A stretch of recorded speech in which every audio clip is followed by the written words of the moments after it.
The auditorium was alive that morning, streamers, camera flashes, families shouting names with pride.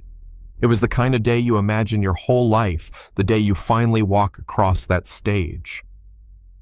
But while all that noise bounced off the walls in the far corner by a big window, there was one girl who didn't seem to belong to the celebration at all.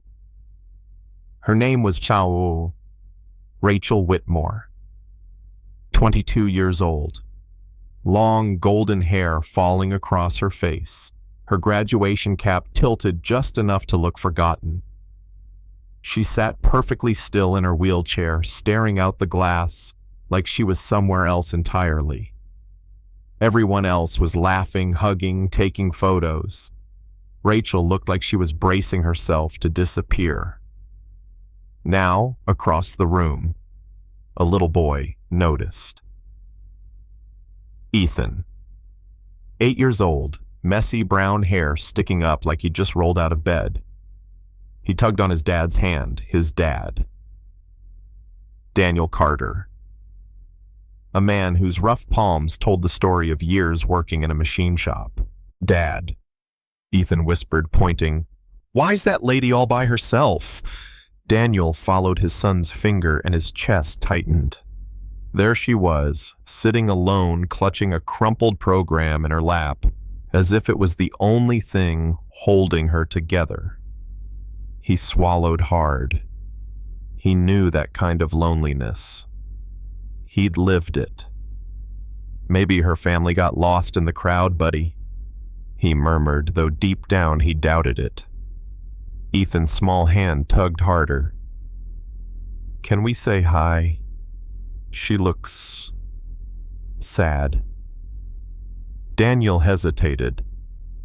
They were there to cheer for his friend who was graduating, not to intrude on a stranger's pain.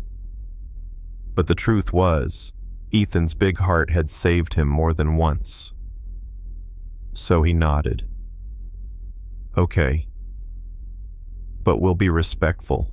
Just a quick congratulations. They walked over. Daniel noticed the name tag on her gown. Rachel Whitmore, summa cum laude, business administration. He crouched beside his son, letting Ethan speak first. Hi, I'm Ethan, and this is my dad, Daniel. We just wanted to say congratulations. You're super smart to graduate from a big school like this. Rachel blinked, startled, as if no one had spoken to her all day. Her voice came out soft, fragile. Thank you. That's very kind. Daniel smiled gently. I hope we're not bothering you. My boy, he has a way of knowing when someone might need a friend.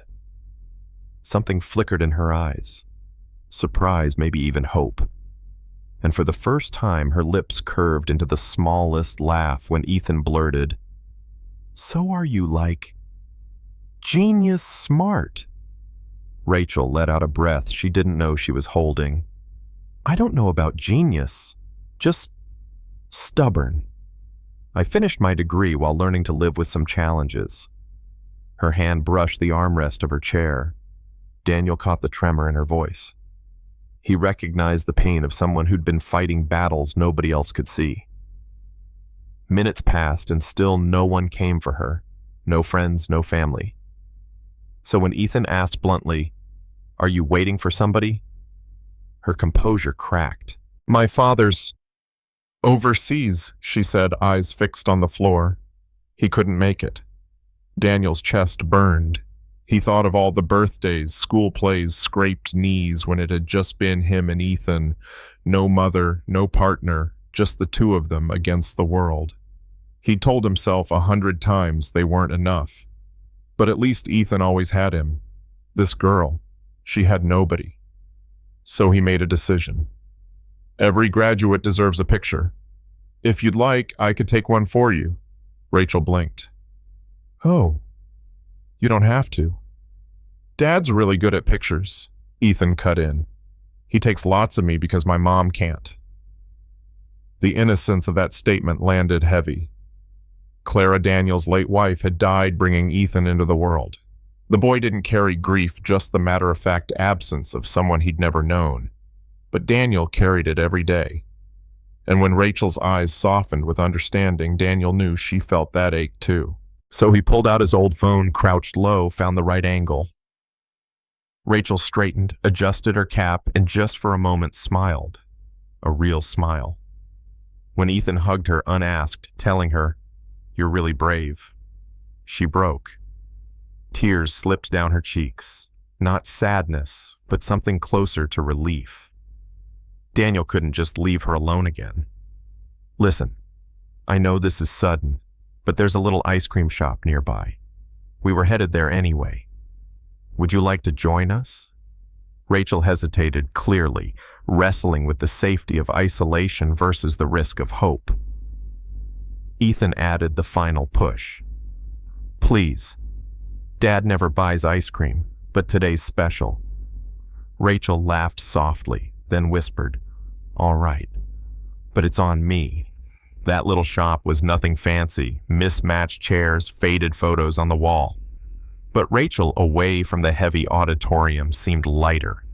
She talked about her favorite color, forest green, because even in the darkest places, life still finds a way to grow. She shared that she wanted to study business to make companies more inclusive, to stop people from being judged only by what's visible.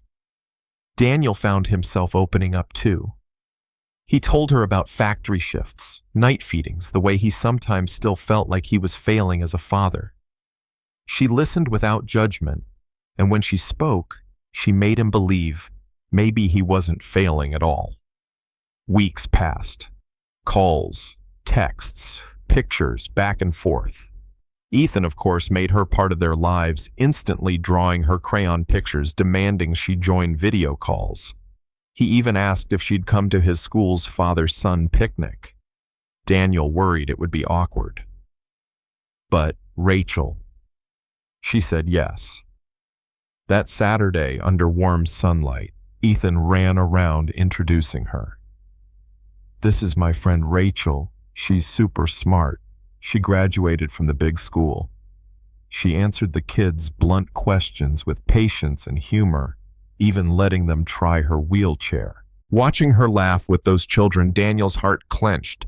She'd make an incredible mom someday. And that thought scared him, because he realized he was falling for her. But life has a cruel way of testing new hope. Months later, Rachel got the call a consulting firm in Colorado wanted her to lead their diversity initiative. It was her dream. It was everything she'd worked for, except it meant leaving Daniel and Ethan behind.